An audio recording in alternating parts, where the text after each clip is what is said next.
안녕하세요. 사실과 자유 이승만 TV의 주익종입니다. 오늘 일본군 위안부 문제와 관련된 말씀을 또 드리도록 하겠습니다. 네, 오늘 드릴 말씀의 제목은 영화 허스토리의 역사 날조입니다. 허스토리라고 하는 영화가 몇 년 전에 나왔었죠. 네, 지금 보시는 것은 이 영화의 포스터인데요. 영어로는 Not History, but Her Story 해서 그녀의 이야기다. 그런 뜻이 되겠고요. 그리고 그 위에 설명문을 보면 일본을 발칵 뒤집은 관부재판 실화. 우리는 국가대표였다. 이렇게 되어 있습니다. 관부재판이라고 하는 것이 있었는데 그 실화를 다룬 영화다 하는 얘기입니다. 과연 실화를 다룬 영화인지 좀 이따가 알아보도록 하겠습니다. 먼저 관부재판이 어떤 것이었는지부터 좀 정리를 해봐야 되겠는데요. 관부에서 관은 시모노세키 할 때의 관을 따온 거고 부는 부산입니다. 1992년 12월에 부산 인근에 있는 옛 일본군 위안부 3명, 옛 여자 근로정신대 7명이 일본 시모노세키 지방재판소에 강제동원에 대한 손해배상 청구 소송을 냈어요. 총 2억 8,600만 엔의 배상금을 지불하라는 소송을 냈습니다. 이 소송의 지원자는 정대협의 부산협의회 김문숙 회장과 일본의 또 지원자 그룹이 있어요. 일본인 지원자들입니다. 이 사람들이 이 소송을 뒷받침을 했고요. 원고들이 한국의 부산 인근에 있는데 재판은 시모노세키에서 열리니까 부산과 시모노세키를 왕복해야 되지 않겠어요? 그래서 최종 판결 때까지 23회나 부산과 시모노세키를 왕복했다 하는 거고요. 1998년 4월에 이 시모노세키 지방법원이 원 위안부 3명에게 30만 엔씩을 지급하라는 판결을 내립니다. 소액이지만 어쨌든 배상금 지급 판결을 내렸다는 것이 의미가 있겠어요. 하지만 이후 항소법원과 그리고 최고재판소, 우리로 치면 고등법원과 대법원에서 기각 판결이 내려집니다. 바로 이 관부재판을 다룬 영화가 2018년에 만들어진 허스토리인 것이고, 또 그 관부재판의 이야기를 책으로 쓴 것이 작년에 관부재판이라는 제목으로 나왔습니다. 먼저 일본에서 나왔고 거의 비슷한 시기에 한국에서도 번역 출간됐습니다. 네, 지금 보시는 사진의 인물은 김문숙 씨라고 정대협 부산협의회 회장입니다. 영화에선 김희애가 문정숙이라는 이름으로 나왔습니다. 1926년생인데 60대의 나이에 이 정대협 활동에 뛰어들게 됐어요. 그리고 이 관부재판을 지원을 했고 2021년 작년에 사망했습니다. 딱 스타일로 봐도 여장부 스타일로 보입니다. 그런데 이 부산 정대협은 서울 정대협하고는 좀 결이 다릅니다. 서울 정대협처럼 대놓고 위안부 할머니들을 동원하고 이용한 그런 단체는 아니었습니다. 지금 보시는 이 사진의 두 인물은 부부인데 일본인들이에요. 전후 책임을 묻고 관부재판을 지원하는 모임, 이름이 좀 길죠? 이 모임을 주도한 후쿠오카에 살고 있는 일본인 부부입니다. 남편이 하나부사 도시오, 부인이 하나부사 에미코라고 하는 거고요. 이 사진은 이제 이 관부재판이라는 책이 나오고 나서 인터뷰를 하는 모습입니다. 둘 다 상당한 좀 노인이죠. 일본에서 이른바 우리나라의 강제동원 노무자나 위안부들을 지원하는 활동을 하는 사람들은 다 좌익, 공산당 계열 사람들입니다. 이 사람들도 옛날 학창시절 때 공산당 활동을 했다고 하고 1990년대 우리나라 위안부와 정신대 피해자들을 지원하는 그런 활동을 한 겁니다. 일본 후쿠오카에서는 생업으로 음식점을 하면서 이 관부재판을 지원하는 활동을 했다고 합니다. 네, 지금 보시는 이 사진의 책이 관부재판 책인데 왼편이 이제 일본에서 발간된 거고요. 오른편이 우리나라에서 번역돼서 출간된 겁니다. 표지의 흰 바탕에 이 소송 원고들의 사진을 넣고 책 제목이 들어가 있는 비슷한 스타일을 하고 있습니다. 저는 원래 허스토리라는 영화가 나왔을 때 뭐 또 하나의 위안부 영화이겠지 하고서 별 관심을 두지 않았습니다. 그랬다가 이 관부재판이라는 것에 대해서 좀 알아볼 필요가 있어서 마침 책으로 나왔길래 그걸 보니까 이 일본인 필자들 하나부사 도시오와 하나부사 에미코가 이 허스토리라는 영화에 대해서 상당히 분노를 했더라고요. 잘못 만들어진 영화다. 사실을 왜곡, 날조한 영화다라고 상당히 분노를 해서 이건 무슨 얘기인가 하고서 영화를 봤고, 이렇게 만들어진 영화라면은 좀 알릴 필요가 있겠다 해서 이승만 TV에 방송을 하게 됐습니다. 좀 전에 보신 하나부사 도시오, 하나부사 에미코 이 두 일본인이 이 영화 허스토리의 문제를 세 가지로 지적을 하고 있는데 저 역시 공감을 했습니다. 하나는 이 영화가 관부 재판을 위안부 재판으로 변질시켰다고 하는 겁니다. 자, 좀 전에 말씀드렸지만 이 관부 재판의 원고는 위안부가 3명이고 정신대가 7명이에요. 한국 사람들 중에는 아직도 정신대가 위안부 아니냐 혹은 정신대로 갔다가 위안부가 된 사람들이 있다 이렇게 얘기를 합니다만은 정신대로 갔다가 위안부가 되었다는 것에 대해서는 증언만 있을 뿐이고 그 증언도 신빙성이 없어요. 이 책에 그렇게 쓰여 있습니다. 그 증언 자체가 사실은 믿을 수가 없다. 그래서 어쨌든 정신대와 위안부는 전혀 별개의 것인데 이 영화는 관부 재판을 위안부 재판으로 바꿔치기를 했다는 것입니다. 그 부분에 대해서 하나부사 도시오와 하나부사 에미코 두 일본인 필자가 큰 불만을 표시했습니다.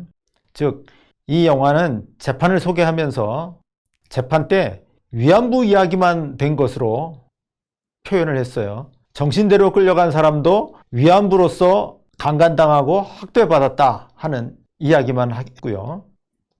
그런데 바로 이 부분이 사실 날조요 또는 사실에 대한 엄청난 과장이었습니다.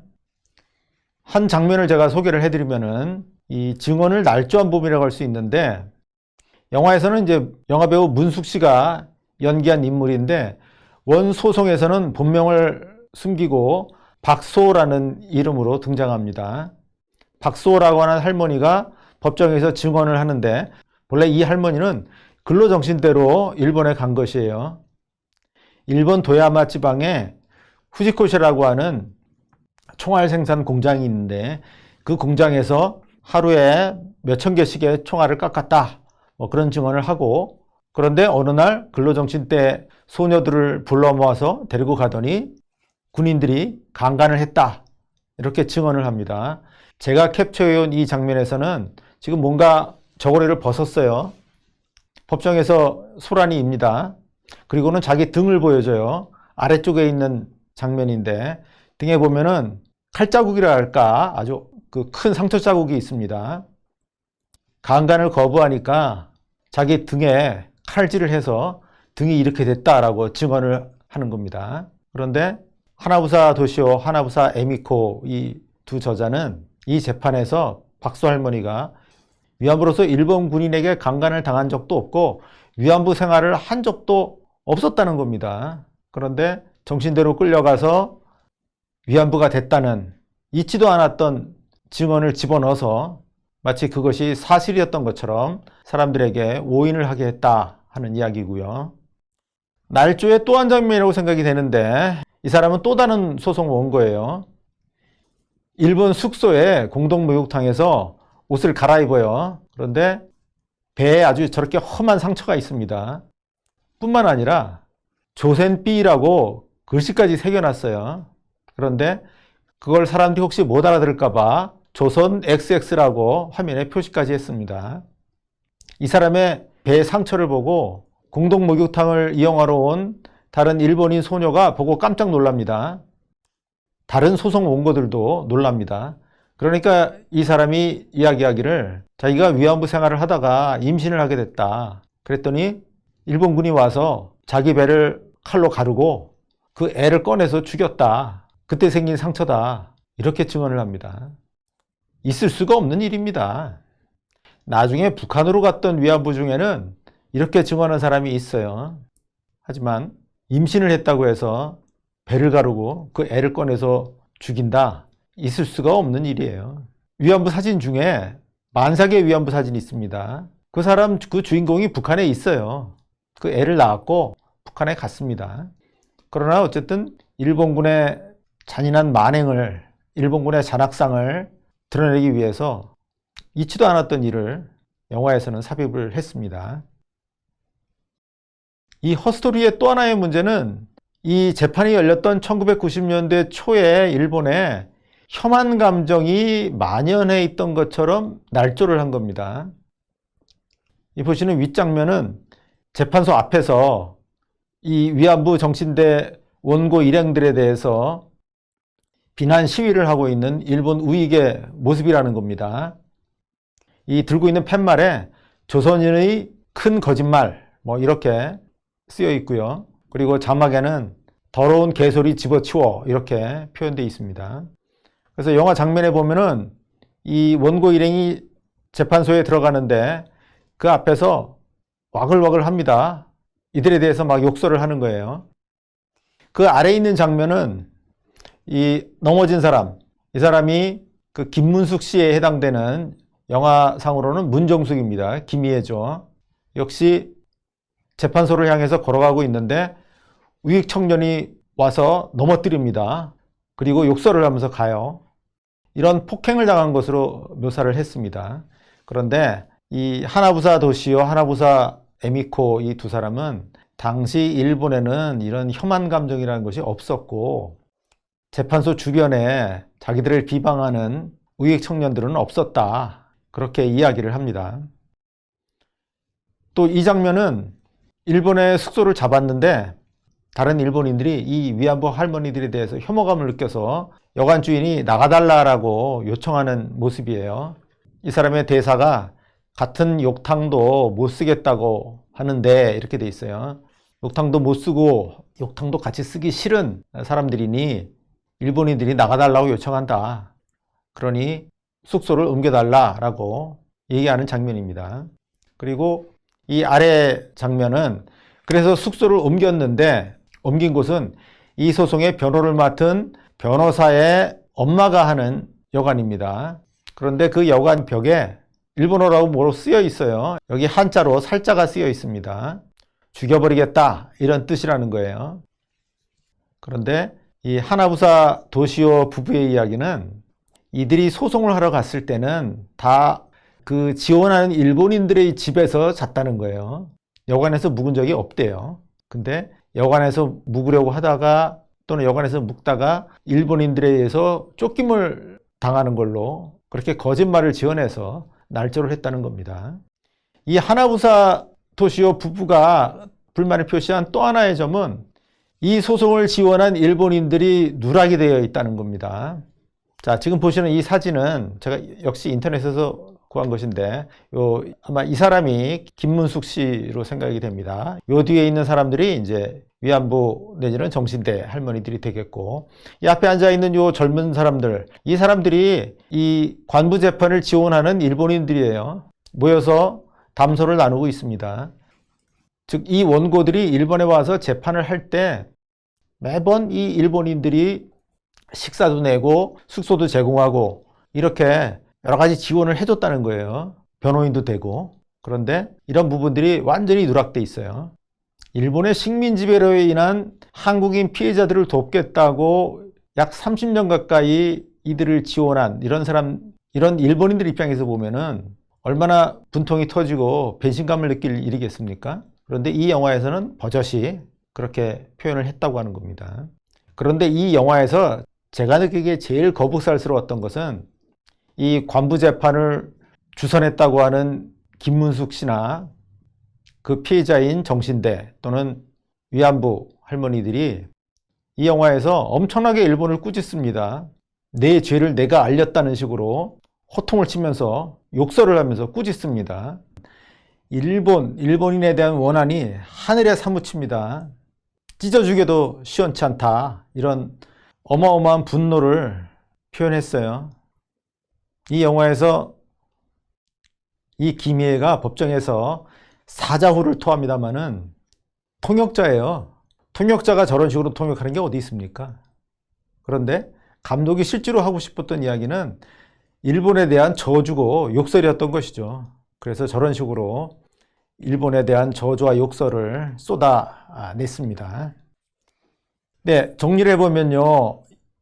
이 영화 허스토리는 위안부 피해를 지어내고 부풀리는 지금까지 해온 일을 또 반복을 한 겁니다. 그런데 허스토리는 여기에다가 하나를 덧붙였는데 뭐냐면 최근의 사건이라고 할 관부재판. 관부재판은 모든 기록이 남아있고 또 그 관련 관계자가 여러 명이 있습니다. 그런데 이 최근의 사건인 관부재판까지도 왜곡 날조를 했어요. 이 소송을 지원했던 일본인들에게마저도 배신을 때렸습니다. 이 영화 허스토리는 또 하나의 거짓말의 문화를 재현을 한 것이었고요. 이 영화를 본 제 소감은 한마디로 역겹다는 것이었습니다. 이렇게까지 해서 일본에 대한 증오심, 적개심을 반복, 확대, 재생산해야 될 것이냐 하는 것이었습니다. 오늘 여기까지 말씀드리겠습니다. 감사합니다.